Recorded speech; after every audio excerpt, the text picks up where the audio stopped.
Kali ini, gua akan sharing ya, dari pengalaman gua, bagaimana caranya lu bisa jadi kaya sebelum umur 30. Kenapa gua bilang jadi kaya sebelum umur 30? Sedangkan banyak di luar sana bilang, "Sabar," ya kan. "Sabar aja nanti nikmatin kaya." Karena gue percaya, kaya di usia tua, itu scam menurut gua. Ibarat manusia kan rata-rata hidupnya banyak yang 70 tahun ya, kalau kalian cari rata-rata mungkin cewek 74, 75, cowok tuh 72, 71 banyak yang udah meninggal. Kita tarik rata-rata, karena manusia itu nggak hidup banyak sampai 100 tahun gitu, kecuali ke depannya ada bioteknologi dan lain-lain. Tapi kalau yang gue lihat dari datanya dan gue lihat diri gue sendiri, ya mungkin di 70-an gitu. Nah dari 70 ini, ya 20 pertama itu dipakai untuk sekolah, ya kan, sekolah, SMA, kuliah ya. Habis itu 45 tahun tuh kerja. Pensiun 5 tahun terus mati. Jadi lu bebas ya, pas udah tua ya, baru bisa travel 5 tahun terus mati.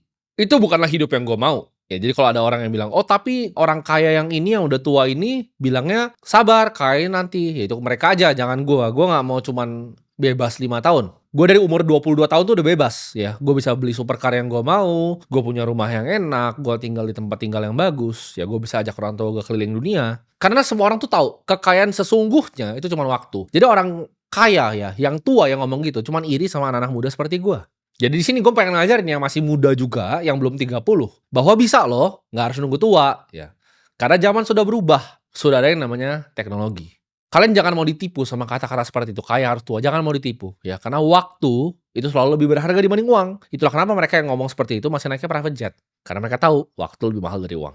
Cara menang di hidup ini, itu yang pertama lo harus benerin tuh yang ada di dalam kepala lo, ya. Yang gue sebutnya mindset. Ini zaman dulu banyak influencer yang cemooh gue, ya. Influencer-influencer monyet gembel yang tadi bilang, oh apa yang penting genset, ya kan, keset. Tapi mindset ini yang bisa bikin diri gue itu ada seperti sekarang.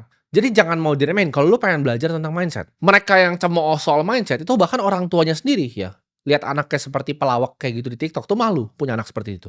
Mindset yang pertama yang kalian harus punya, yaitu percaya ya, ini kan gue ngomong konteksnya dalam kaya ya, lu percaya bahwa diri lu sendiri itu bisa kaya. Tapi ini gue paham banget, bakal banyak yang ngomong ke lu adalah orang yang halu, lu adalah orang yang delusional. Misalnya lu tinggal di desa gitu kan, naik motor. Tapi lu percaya di diri lu, di hati lu yang paling dalam, lu percaya ya, ketika lu lihat muka lu sendiri di kaca, lu percaya bahwa orang ini bisa kaya. Gue itu dari zaman masih miskin ya, gue dari naik motor, gue dari beli mobil bekas Ford Fiesta, itu gue sudah percaya bahwa Timothy akan jadi seorang triliuner. Gue nggak tahu caranya gimana, gue nggak tahu apapun yang gue harus lakuin. Kalau disuruh nyapu tai setiap hari, ya sampai situ gue akan nyapu tai setiap hari. Gue nggak peduli caranya gimana, apapun itu gue akan lakukan. Tapi gue tahu, ya, gue belum tahu jalannya, gue belum bisa lihat jalannya, nggak ada yang ngajarin gue jalannya juga, tapi gue tahu ya, suatu saat sebelum gue masuk ke tanah, sebelum gue dikubur, gue akan jadi triliuner dan gue akan bermanfaat untuk orang banyak. Dan ketika gue nyampe itu, gue berjanji sama Tuhan yang di atas, gue berjanji akan bantuin semua orang bisa jadi kayak gue. Jadi itu yang gue tepati janjinya sekarang. Lu harus percaya dulu ya. Karena kalau lu tidak percaya sama diri lu sendiri, tidak ada yang akan yang percaya sama lu. Ya nggak apa-apa nanti lu dibilang delusional, lu dibilang halu, lu dibilang kebanyakan nonton konten ya, nggak membumi, biarkan semuanya itu. Kalau lu nggak benar-benar bilang bahwa diri lu bisa kaya, itu jalan di depan lu, pintunya itu tidak akan pernah terbuka. Dan lu jangan takut ya dikucilin sama teman-teman lu yang ngatain lu halu, karena dengan lu punya mindset seperti ini, lu akan ketemu dengan orang-orang yang punya mindset seperti ini juga. Gue senang ketika gue punya grup besar yang ada partnernya banyak, dan semuanya mindsetnya sama. Semuanya yakin mereka bisa jadi triliuner yang lebih kaya lagi. Dan ini seru banget. Ayo kita lomba yuk ke 30 triliun. Yuk. Siapa duluan nih? A, ya kan? B, C, D, siapa nih? Siapa yang duluan ke 30 triliun? Ayo kita lomba. Bahkan grup kita, itu namanya Road to 30 triliun loh. Nama grupnya Road to 30T. Jadi kita semua lomba ya, siapa duluan nih?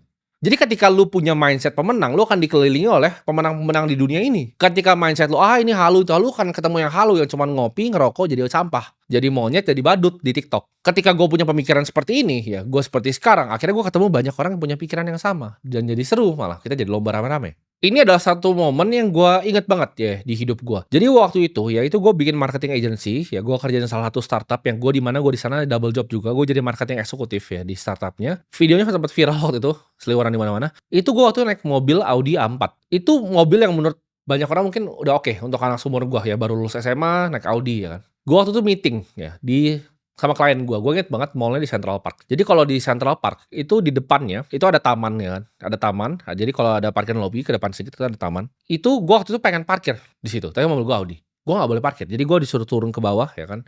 Yang ada muter itu baru parkir yang di atas dan gue jalannya agak jauh karena gue mau meeting di restoran yang ada di pinggir taman itu. Jadi gue harus kayak parkir ke atas, gue turun. Tapi pas di belakang mobil gue persis, itu gue inget banget ya, ini dulu ya, itu ada di belakang gue tuh ada Ferrari 458, itu warna merah. Warna merah, dia ngedim-ngedim gini mobil gue. Dia ngedim, maksudnya dia mau manggil orang security-nya. Mobilnya itu dikasih parkir di situ, dia turun, ini kalau gue nggak salah, mallnya baru buka jam 11-an. Dia dikasih turun di situ ya, dia bawa cewek juga, dia turun di situ terus dia jalan, langsung masuk. Di situ gue mikir, kok ada orang bisa beli mobil, itu penghasilan gue bertahun-tahun, siang bolong begini, pagi mallnya baru buka nih. Itu restoran tuh beneran baru masih siap-siap di jam 11 kalau nggak salah. Gue kan mikir, gue kesini tuh kebetulan siang-siang karena gue bisa di kantor kan, bisa di ruko itu gue di kantor. Gue mikir harusnya gue tuh kerja. Jam segini tuh gue jam kerja. Kok bajingan ini bisa naik supercar-nya kesini dan dia nggak kerja gitu loh, dia bebas waktunya dan dia bawa cewek sini, berarti kan dia mau makan doang gitu loh. Gue tuh makan tuh meeting gitu, gue masih dalam konteks kerja. Di situ gue mikir dan pulang, gue inget banget Audi gue itu mogok, jadi mogok mobil gue di jalan dan gue harus nunggu panas-panas sambil towing balik. Di situ bener-bener momen yang bikin gue mikir bahwa oke, ada game lain untuk gue main di dunia ini. Gue itu jadi kepikiran terus ya. Sejak hari itu gue kepikiran terus, gue jadi panas ya. Gue panas akan kondisi gue sendiri. Kalau kalian banyak yang lihat seperti itu, kalian cuma biasa aja, oh ya doa. Atau makin kalian katain, oh sombong banget nih orang. Gue tuh nggak pernah ngatain, gue cuma kok bisa ya bajingan ini. Siang-siang lo anjing, siang bolong begini. Dia malah asik makan sama ceweknya. Dan gue tahu di hati gue pasti suatu saat bisa jadi dia. Gue tuh kalau udah taruh pikiran gue ke satu hal, gue yakin gue pasti bisa lakukan. Apapun itu ya, olahraga apapun ya, game apapun yang di dunia ini, gue taruh otak gue yakin gue bisa. Jadi gue pikir situ, oke, gue yakin gue bisa.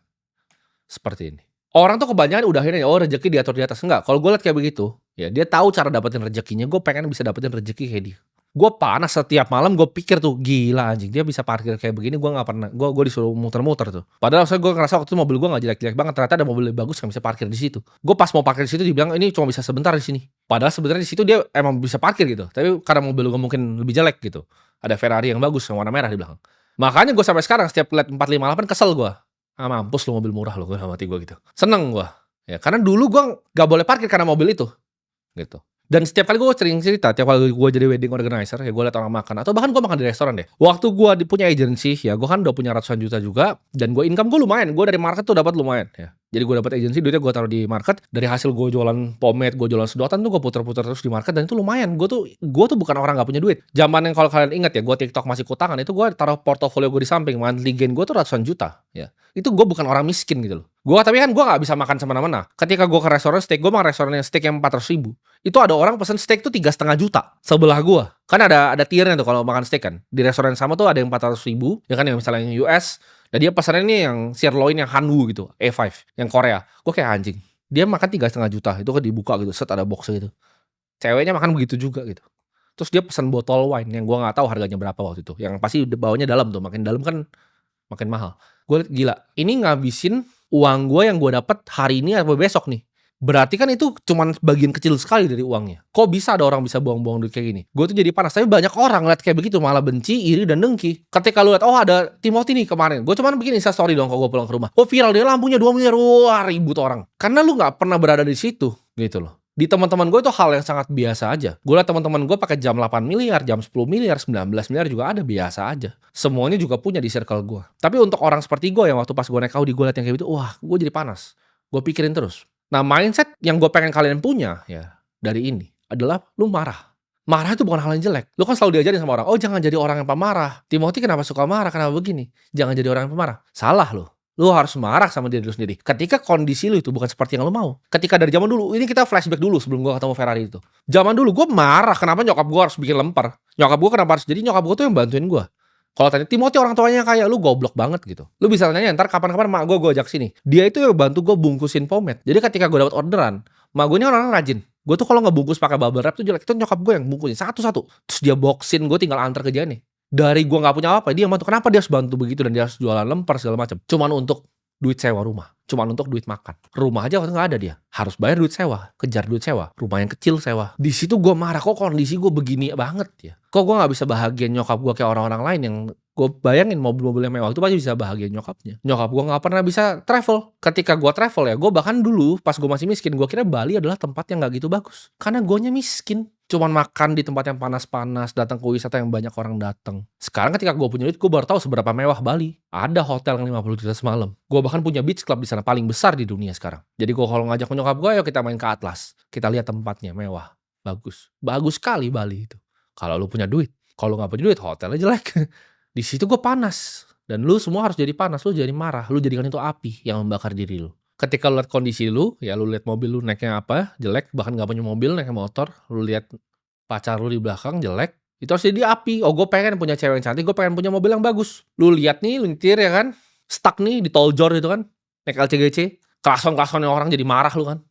Lu harusnya marah tuh sama kondisi lu. Gak akan ada manusia di bumi ini yang mau nyeret lu untuk kerja. Gak akan ada manusia di bumi ini yang mau ngasih lu Ferrari. Lu sendiri aja gak mau, lu sendiri gak percaya lu bisa jadi kaya, lu gak marah sama kondisi lu. Gua gak akan di sini, gua keluar dari kamera, gua ambil leher lu, ayo kayak kita kerja gitu. Cuman lu yang bisa pukul pantat lu sendiri, oke hari ini saya harus bekerja. Karena orang tuh banyak yang malas bekerja sedikit udah capek mereka. Gue bingung gitu ngomongin lu gimana. Kalau lu emang udah gak ada kemauan, lu cuma scroll TikTok, ujung-ujungnya apa? Ya lu bikin anak, habis itu lu minta bansos. Lu berharap ada orang lain, lu salahnya orang lain, lu salahin pemerintah begini, pemerintah begitu. Mau mereka coba bagaimana, lu kan salahin terus. Kenapa? Karena lu yang sampah. Lu cuma jadi pengemis, minta bansos dong, minta bansos dong, minta bansos dong. Gue dari dulu gak pernah minta-minta sama orang. Lu baru kerja dikit, oh mental health. Itu kebiasaan yang kontol tuh gue kasih tau tuh. Orang yang nyontoh-nyontohin begitu, oh dikit-dikit ini mental health. Ini begini, begitu. Gue burn out. Saya capek, saya burn out. Kemarin gue hire editor, baru kerja 4 hari, gak bisa, burn out. Lu mati aja. Ada yang datang kayak gitu, gue mati lu, bagusan. Gak usah hidup, gak usah kerja sama gue, lu di jalan aja. Banyak orang nyari kerja, lu udah dapet kerjaan bagus gitu kan. Tapi capek bang kerjanya sampai malam. Anjing lu, gue belasan tahun kerja, ya sehari pun. Satu, gue ngomong sini gak ada gue libur, gue gak pernah burn out, gue gak pernah mental health tai anjing itu. Kecuali lu tentara, pernah kena bom temen lu PTSD itu boleh lu mental health. Selain itu, lu tidak boleh ngomong ke gue, saya mental health, saya depresi, anjing lu. Kerja gitu, marah sama diri lu sendiri. Dan ini mindset gue pengen punya lu lagi ya. Tadi lu inget-inget gitu. Jadi ketika gue ngomong gini jangan cuman angin lewat gitu. Yang pertama lu harus percaya sama diri lu, yang kedua lu marah sama kondisi lu itu dulu.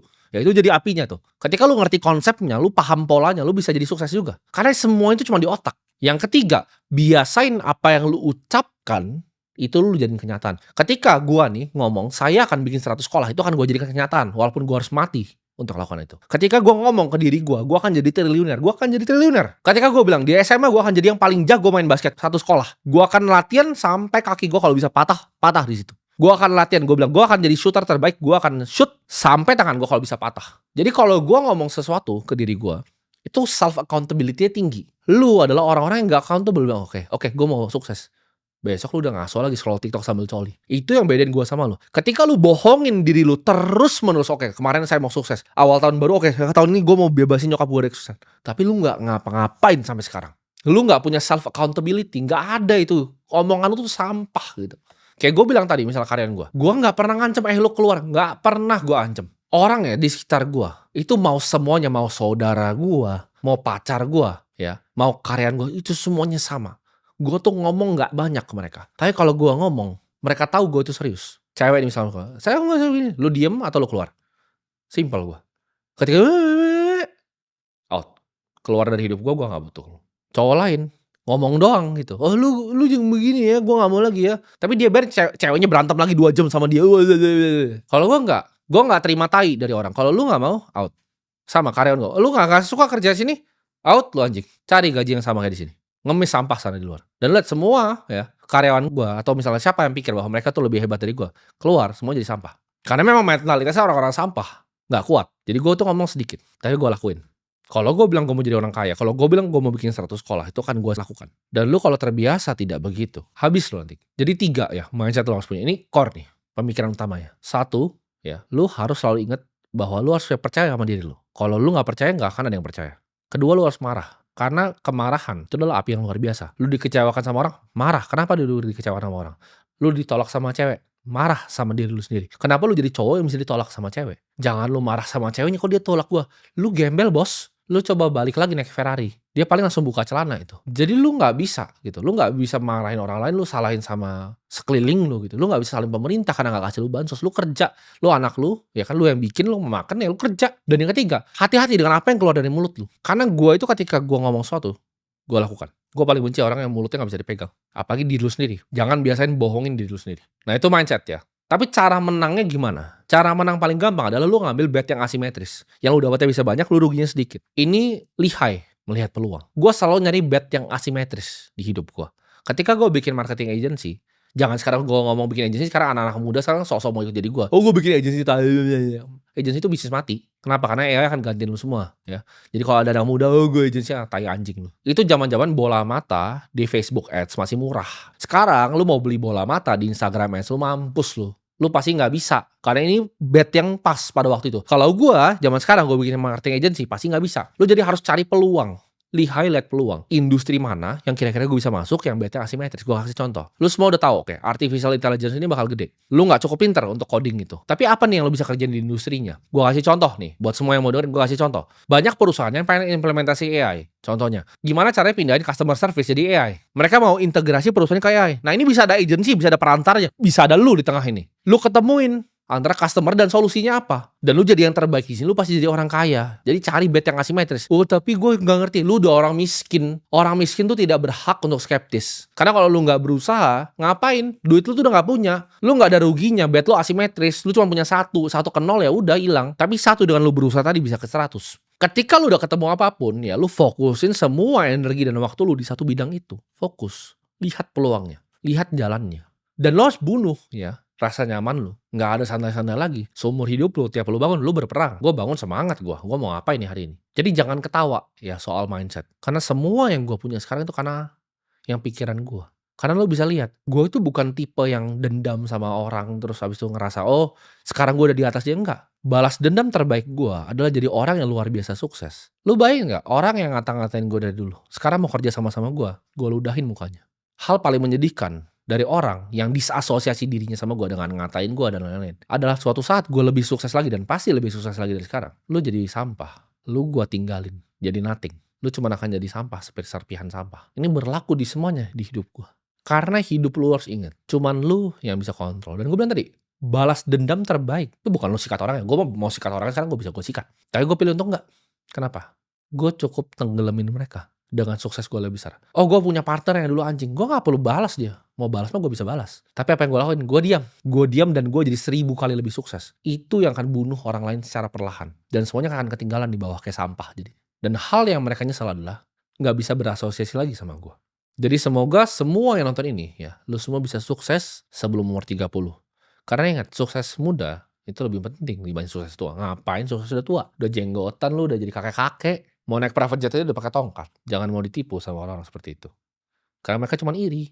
Gue tahu dari dalam hatinya mereka semua cuma iri sama gue. Jadi cari cara yang paling cepat. Cari bet yang asimetris. Cari industri terdepan. Lu cari celahnya kita deh. Itu gue kasih contoh satu. Lu bisa cari ada banyak. Puluhan lain. Kesempatan selalu banyak. Bus tuh selalu ada.